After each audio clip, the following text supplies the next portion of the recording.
Así es, comentarios nacionales del ingeniero José Blandón Castillo. Oiga, gracias a Guadalupe. Hombre, como siempre. Qué bien le queda el rojo, ¿no? El rojo, el amarillo, Sí. cualquier color. Cualquier color. Sí. A una rosa siempre le queda cualquier cosa bien. Oiga, la audiencia ayer. Fíjese la primera cosa que quiero decir. Ha habido siempre una campaña de tratar de desmeritar a la defensa de Ricardo Martinelli, pero ayer creo que aquellos que son detractores por oficio, Por oficio. debieron haber prestado atención a la calidad técnica de la defensa cuando hizo las siguientes objeciones. La defensa de Ricardo Martinelli objetó con mucha capacidad e información técnica 2 pruebas testimoniales, 4 pruebas periciales y 16 pruebas documentales. La Fiscalía respondió, en algunas me pareció con algunos argumentos sólidos, en las otras no tenía cómo. Claro que todo este proceso tiene que pasar por las manos del juez de garantía y determinarse después qué va a pasar con esto. Si el juez de garantía no rechaza no acepta las objeciones, esto puede ir al Pleno, o va al Pleno. Puede ir al Pleno si hay una reconsideración y esto tendrá que irse y él no puede continuar el juicio hasta que esto no se termine. Sin embargo, el lunes seguirá la audiencia, pero a partir del martes A vacaciones. se va de vacaciones. Me pareció correcto lo que hizo el juez de garantía Mejía en el sentido de proteger la intimidad de los afectados. Pero yo le quiero recordar al juez de garantía Mejía, y ahora en su calidad de magistrado, que en forma continua aquí en este país se están violando las garantías procesales de los implicados, incluso de las víctimas. Cuando en los medios de comunicación, sin que conozcan los defensores, se publican información o de las investigaciones que se están realizando por el Ministerio Público o proyectos de fallos en la Corte. Yo no he visto a la Corte pronunciarse sobre estas cosas. Por eso, nuestra posición de principio es que en el caso de Ricardo Martinelli se están violando claras disposiciones constitucionales en forma consistente. Este proceso que se lleva en la Corte es ilegal. La Corte no tiene competencia para ver a Ricardo Martinelli, para ver el caso de Ricardo Martinelli. Debe pasar al Ministerio Público. Ellos lo saben. Pero continúan. A Ricardo Martinelli no se le hizo una imputación y no puede haber acusación sin una imputación. Y se inventan una teoría, ¿no sé? A Ricardo Martinelli, desde que llegó al país, se le violaron sus derechos. Entonces, como el error no fue corregido de raíz, estamos montados en error tras error. Y la suma de los errores es un error grandote. Es un daño enorme que le están haciendo al sistema y no saben cómo salirse de eso. Y la forma es muy simple, volver al canal de la constitucionalidad.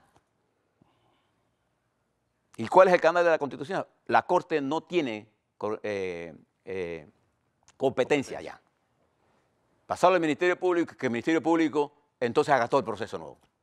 No es que no se suspenda y se respete la presunción de inocencia. ¿O no se acuerda el señor juez de garantía que Ricardo Martinelli, usted tiene que asumir la presunción de inocencia, no se ha condenado sobre nada? Él y de Ricardo y de cualquiera, cualquiera de nosotros. Pero aquí lo primero que se viola es la presunción de inocencia. Aquí hay abogados que han dicho que es un invento. Eso está en la Constitución, artículo 22 de la Constitución. Y está en los principios del sistema penal acusatorio, que es la base filosófica que determina todo el proceso legal jurídico a que es sometido usted o yo o el que sea. Entonces, cuando uno defiende los principios en general, entonces uno está bien. De manera que esto está ocurriendo. Ahora parece que, según declaraciones de algunos abogados, el señor fiscal se va de vacaciones. Crucero. Y aquellos que dijeron que la defensa era la que dilataba, ahora ¿qué dirán? ¿Se da cuenta cómo los argumentos que se usan? La defensa tiene que hacer todo lo necesario y particularmente hacer todo lo indecible cuando se están violando procesos. Que los propios señores de la Corte, el señor fiscal, cuando emitió, sin haberle hecho una imputación a Ricardo Martinelli, una orden internacional, estaba violando la Constitución. Es más, la propia Corte ha actuado en sentido contrario en otros casos. Y en casos también de Ricardo Martinelli. Bien, vamos a darle seguimiento a todo esto. Por de pronto, vamos a conocer La defensa tiene el derecho a conocer qué dicen esos 7 cuadernillos para poder defender al hombre. Claro. ¿No le parece? Sencillo. Me parece correcto lo que dice el magistrado Mejía en el sentido de que hay que proteger a los implicados en esto, pero estas filtraciones, le aseguro que mucha gente conoce lo que está en eso. Yo no tengo la menor idea de qué dice eso. Pero hay gente que lo debe conocer porque quienes bregaron con esto son especialistas en hablar. Sí. ¿Ah? Le gusta demostrar que ellos tienen información y que ellos son los malos. Bien, dentro de unos meses serán los que estarán pidiendo ayuda. Pidiendo ayuda. Bueno, quisiera hablarles sobre política. Y la primera cosa que le quiero hablar sobre esto es lo que les hablaba Fernando esta mañana. Las redes sociales en Panamá hoy están Desbordada. desbordadas en términos de acusación. Y la primera cosa que debo decir es que las redes sociales han perdido efectividad para lo que deben ser. Las redes sociales no producen debate. ¿Sí? Lo que hacen son descalificaciones de gente sin capacidad técnica ni mental para poder debatir. No se produce debate. Se usa la mentira y los argumentos falsos o medias verdades para atacar y liquidar la personalidad. Es como un asesinato de tu personalidad. Te atañen cosas. ¿Y entonces qué es lo que está pasando? La mayoría de la gente no lee los Twitter. Es una lucha entre una élite política incapaz de propiciar el debate, la discusión sana. Nosotros podemos tener discrepancias grandes. Entre más sea nuestro talento, mejor será nuestro argumento. Claro. No se preocupe por discrepar de nosotros, no. Pero lo que no podemos hacer es faltarnos el respeto y entonces ya se murió la discusión. Entonces en eso es que andan la mayoría. Y otros prefieren no comprometerse. El discurso ese aguado, simple, sin una sustancia, ¿no así? Hacerse el bueno, el vivo, pasar agachado. No, el discurso del compromiso. La vida, usted que es padre de familia, que nos está escuchando, usted que es joven, usted sabe que para llegar a cualquier lado hay que fajarse. Hay que entrar en compromiso. Cuando usted va a la universidad, usted tiene que tomar una decisión, estudio o estudio. Claro. Usted es padre de familia, usted tiene que ser padre, no amigo. Entonces es un compromiso de ser padre, es un compromiso grande. Igual, usted quiere ser dirigente, usted tiene que asumir responsabilidades. Postura. Y posturas y poner las cosas en la mesa. Entonces aquí hay gente que está pasando agachada.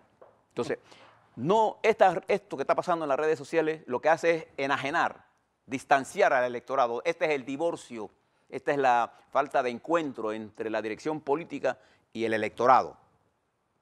Eso es lo que yo llamo, y por eso le traigo esto. Y fíjese algunas cosas. Esta semana, en la próxima semana, como el jueves termina el proceso de propaganda de cambio democrático.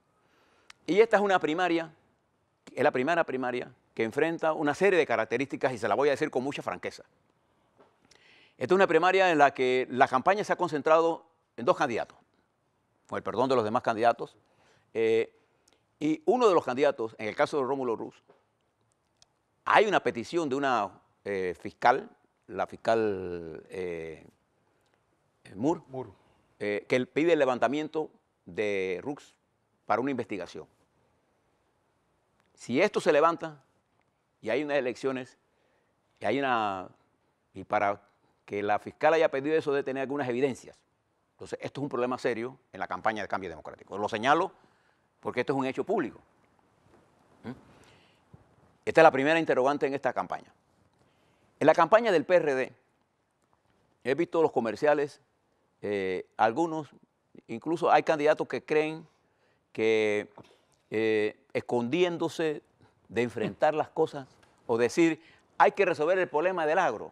Bueno, hay que resolver el problema del sí, pero eso no le dice nada a nadie. ¿Cómo? ¿Con qué? ¿Con qué política? ¿Con qué recursos? El país requiere orientación. Entonces, la única orientación que estamos dando es pegándole al enemigo y no hablan para el futuro. O sea, es un discurso sin encontrar al elector. Hay un desencuentro. Entonces, cuando hablan del desgaste de Varela, se le olvida hablar del desgaste de los partidos, o sea, los dirigentes, el sistema político en general, incluyendo los llamados independientes, Sí. están en un proceso de desgaste. Independientemente de eso, vamos a elegir un presidente. Entonces, ¿qué es lo que está pensando el elector? ¿Cuáles son las características que debe tener el próximo presidente y quién las llena? En ese encuentro de esas dos posiciones, el que resuelve la pregunta, ¿cuál es el camino que debemos tomar?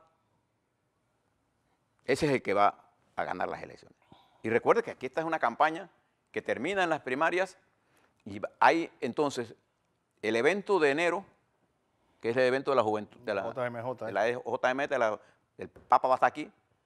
Terminada la salida del Papa, vamos a entrar en carnavales y vamos a entrar en 60 días de campaña.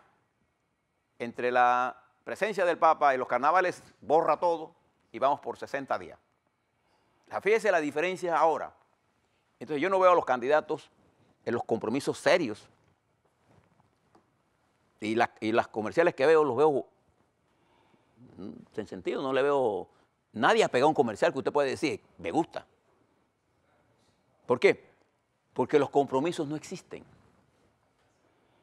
Entonces lo que han puesto es a gente en las redes, péguenle a Fernando, péguenle a Lupe, péguenle a Blandón. Entonces comienzan a desacreditar. ¿Y qué es lo que hace la gente? Te cambia. O ponen el peor enemigo de los candidatos ahora son las entrevistas que no prepara el candidato.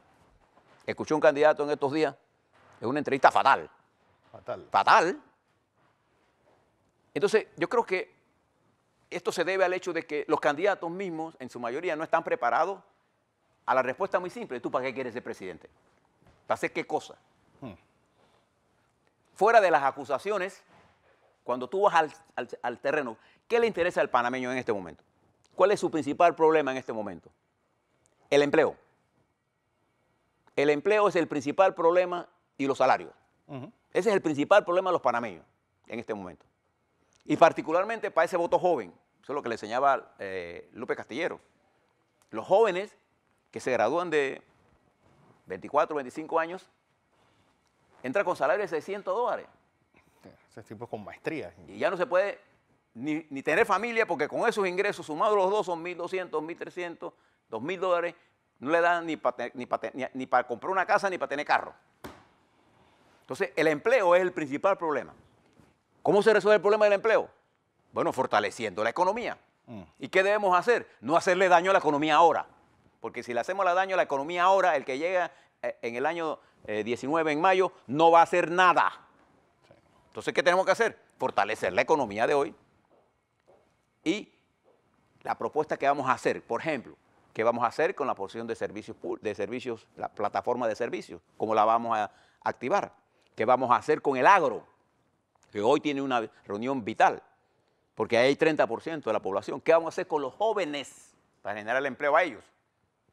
¿Qué vamos a hacer para aliviar el transporte? Por eso el Metro 2 tiene una excelente calificación, porque todos los usuarios del Metro 1 ven hoy con más satisfacción esa infraestructura que los trae a su fuente de trabajo al menor tiempo posible y lo pone más en contacto con su familia. Bueno, usted se imagina todo lo que va a pasar a esa gente del este, de Pacora, de San Martín, de la 24. Ese es un proyectazo. Entonces, el que corre contra ese proyecto está corriendo contra el electorado. Pero después del empleo, el siguiente problema de la gente es la seguridad. Pero la seguridad no es como lo están planteando la gente por los asesinatos. Los asesinatos son los que menos le preocupa a la gente. Es el robo simple y el robo a la casa. Para él la seguridad, por ejemplo, incluye cuando la luz se va. Porque cuando se va la luz, igual, a mí me da igual que me roben, que una fluctuación de voltaje me queme mis equipos. Para mí eso es un problema de seguridad. Para la gente la seguridad es no tener dónde ir. Y si voy a un lugar, que me protejan. El siguiente problema que tiene que ver con esto, tiene que ver con la población de más edad, los jubilados. Los jubilados son la categoría de gente que va en proceso de deterioro, son los pobres absolutos de este país porque sus ingresos llegaron a un tope y no crecen más, van al contrario. Como hay inflación, el valor real del dólar que él recibe cada día es menor. Y el costo, cuando ustedes se ponen más viejos, las medicinas, la comida, lo que sea, es más caro. Hasta tener novia es más caro. Todo. Todo es más caro. Entonces, al no entender esto, no le hablamos a los jubilados, entonces comenzamos con promesas idiotas. Vamos a subir las pensiones. ¿Cómo van a subir las pensiones si tenemos un problema en la Caja del Seguro Social? Tenemos un problema en la educación de nuestros niños. Hay más de 200.000 muchachos sin ir a la escuela. Se salen de las escuelas. ¿Qué vamos a hacer con ellos? La educación sexual. Miles de nuestras niñas quedan embarazadas. Y el año siguiente no van a la escuela y entran al cinturón de la pobreza. ¿Quién les está hablando a ustedes de eso? Nadie. ¿Quién les está hablando a ustedes, por ejemplo, de la necesidad de fortalecer la participación en la transformación? La transformación no creas que va a venir de un presidente, la transformación va a venir en la medida en que el pueblo participe creativamente, con todas las fuerzas, empresarios, obreros, campesinos, indígenas, hombres, mujeres, muchachos, muchachas, ¿no es así? La reforma educativa es vital. Entonces, nosotros somos un país bendecido que hemos logrado construir, los panameños, un proyecto de nación que necesita muchas cosas que modificar. ¿Pero qué estamos haciendo ahora mismo? Autodestruyéndonos, persiguiéndonos entre nosotros, sembrando semillas de odio que dividen familias, sembrando y destruyendo el sistema político, matando la democracia, porque los intereses económicos prevalecen sobre los intereses sociales y sobre los intereses de la nación. El capitalismo tiene como consigna la maximización de los ingresos, pero esa maximización de los ingresos para los capitalistas tiene que ir dirigida a la resolución de los problemas de los más necesitados. Es esa combinación, el encuentro de esa ecuación que no es tan fácil, lo que nos permite a nosotros tener un sistema democrático y no caer en los errores de Venezuela o los errores de Costa Rica, de Nicaragua, o caer en el impasse que se encuentra Costa Rica, dando lo que no tiene. Entonces nosotros tenemos una nación con gran capacidad, pero hemos reducido el debate político a idioteces. Por mi parte, por ejemplo, yo he dejado de leer Twitter. Prefiero ver las líneas internacionales y conversar con la gente en Panamá. Yo prefiero ir a las comunidades y hablar con la gente que está leyendo tonterías de Twitter, de gente diciéndose cosas, y gente que usa el Twitter con imágenes falsas y con noticias falsas, porque la idea de las redes sociales es conversar, es interactuar, no es irrespetar. Termino. Usted puede usar el Twitter como le dé la gana. Haga lo que usted quiera. Lo que usted puede estar seguro, que por el camino que veo algunos candidatos no van para ningún lado. Van rumbo a la derrota porque hay un desencuentro entre el dirigente político y el electorado. El hombre o la mujer que haga ese encuentro. Y además, hay una falta de credibilidad. Entonces, ¿quiénes son los que mayor tengan credibilidad? La gente que ha hecho y que usted puede mirar. Por eso yo siempre le digo, no mire en un político lo que le dice. Lo que hace. Mire lo que hace y lo que hizo. Es su récord, es su historia, es su capacidad.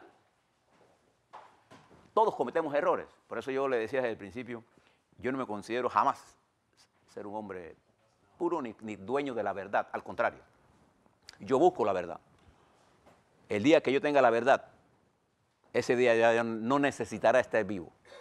Porque la verdad, la búsqueda permanente de la verdad, es lo que me hace a mí, por ejemplo, prestarle atención a lo que dice Fernando, escuchar lo que dice Lupe, lo que dice Katy Dolande, aquí en el colectivo de nosotros, lo que dice nuestra directora, con sus regaños, Noemí. Bueno, porque uno comienza en la búsqueda de la verdad, tiene la mente abierta para la formulación de mejores pensamientos. Cuando usted es dueño de la verdad, usted está atrapado en el sectarismo. ¿Le parece? O cuando se cree dueño. O cuando se cree dueño de la verdad, como algunos por ahí. Entonces usted comienza a meter opiniones universales.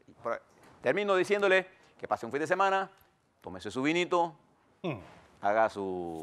Vida en familia. Viva en familia, disfrute de la vida es muy corta.